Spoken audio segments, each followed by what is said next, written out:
the heart of Lagos, Nigeria, Grace walked into the luxury fashion house, Elegance Ivory, her shoulders heavy but her expression composed.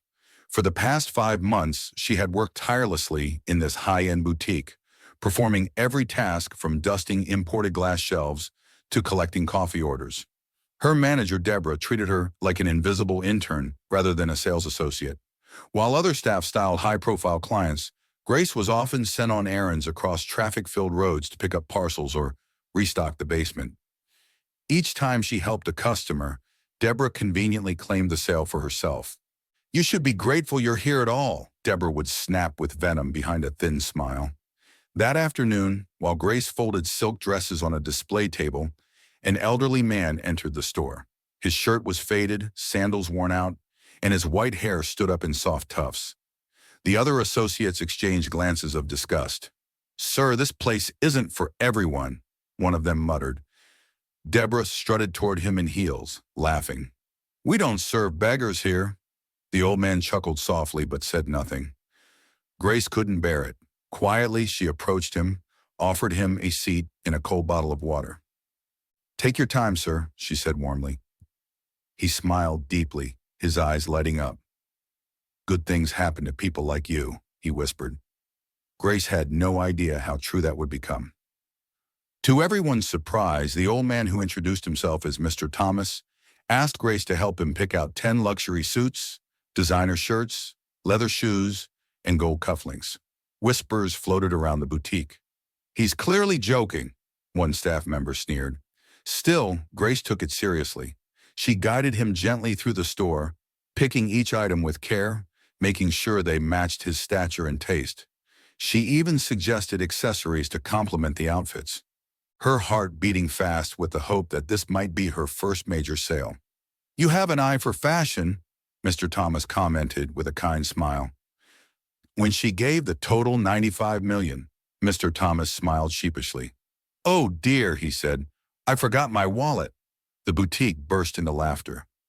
Deborah's mocking tone rang loudest. "You wasted your time on a con artist." Grace, though shocked, didn't react with anger. Instead, she reached into her bag and handed him her last $2,000. "At least take a cab home, sir," she whispered. Deborah stormed over. "You're fired," she spat. Grace didn't argue.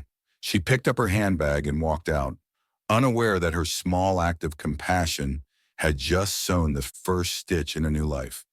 As Grace walked home under the heat of the Lagos sun, her shoes wore thin against the sidewalk. She had nothing left, not even the money for food. Meanwhile, Mr. Thomas returned to a grand estate in Victoria Island. Behind towering gates and marbled walls stood a modern palace owned by his grandson, Richard Thomas, the CEO of Thomas Company, one of Africa's leading fashion and textile empires. When Richard saw his grandfather return in tattered clothes and a knowing smile, he raised an eyebrow. "What happened to you today?" Mr. Thomas sat him down and told him everything from the insults to the kindness of one girl named Grace. "She saw me for who I was," he said simply. Richard's gaze hardened. "That store is under our brand, and they treated you like this?" He stood immediately and called his assistant. "Find her," he ordered. "I want to know everything about this girl."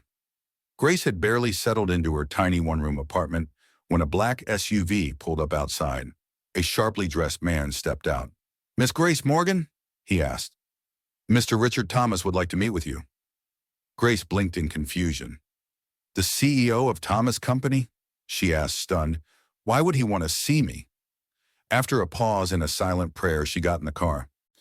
The estate left her speechless. Grace felt underdressed in her second-hand blouse, but she followed the assistant to a lavish drawing room.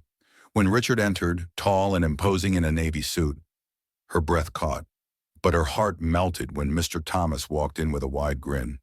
"You came, my dear." Richard stepped forward, studied her for a long moment, and finally said, "You showed my grandfather more dignity than people paid to protect our brand. That deserves recognition." Grace sat quietly, unaware this meeting would alter her path forever. Richard offered Grace a position as his executive assistant at Thomas Co.'s headquarters.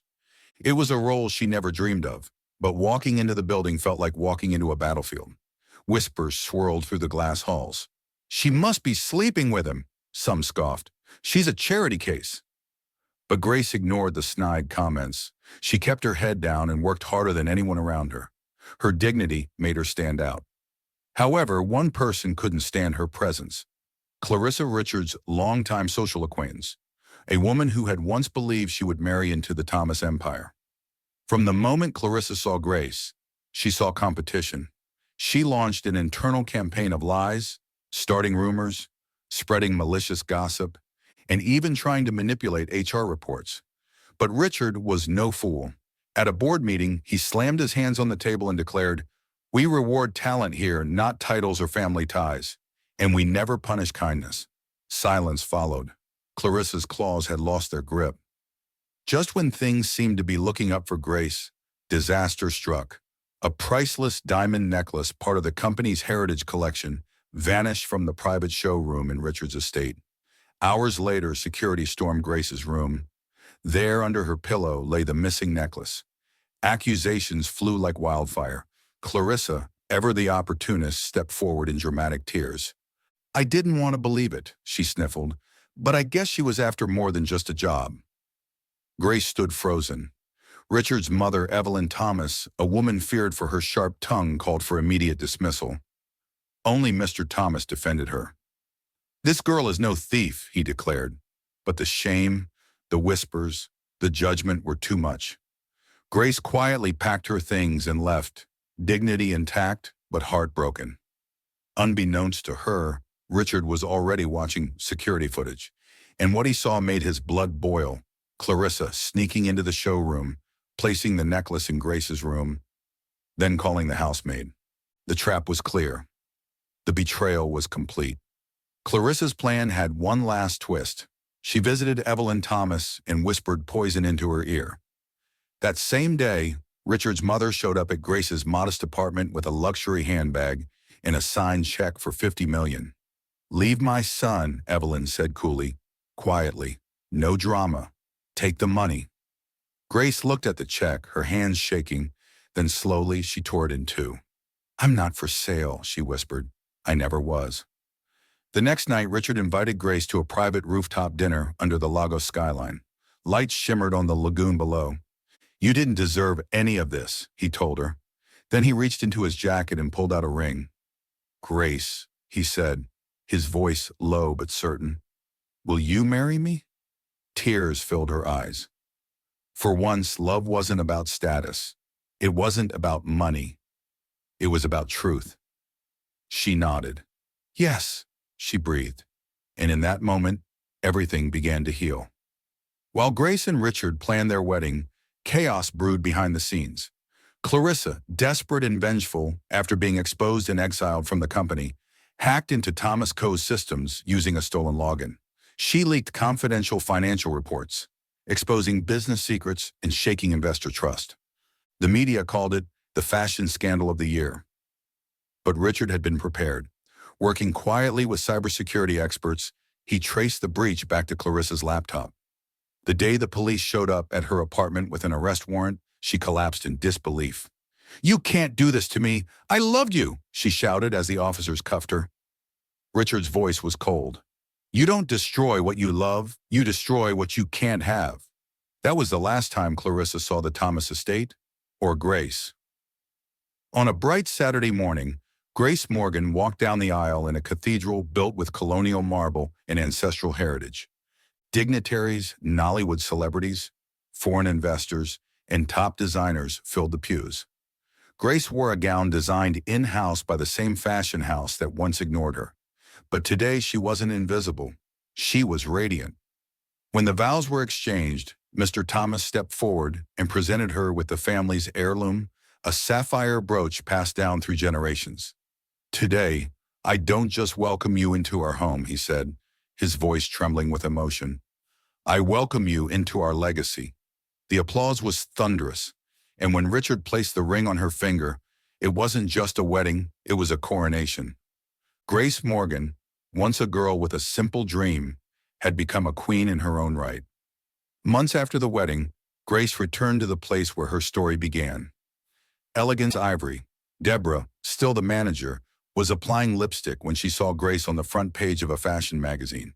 From fired to famous, Grace Thomas, CEO of Heart's Threads Foundation. Her hands trembled. She dropped her compact. That same afternoon, Grace entered the boutique, now flanked by two legal aides. "I'm buying this place," she announced. Deborah stammered. Grace smiled kindly. "Don't worry, we'll retain the staff except those who made working here a nightmare." Deborah's face turned pale. Grace renamed the store Grace's Atelier and converted it into a training center for underprivileged women who wanted to work in fashion. She had once been a girl nobody saw. Now she made sure others would never go unseen again.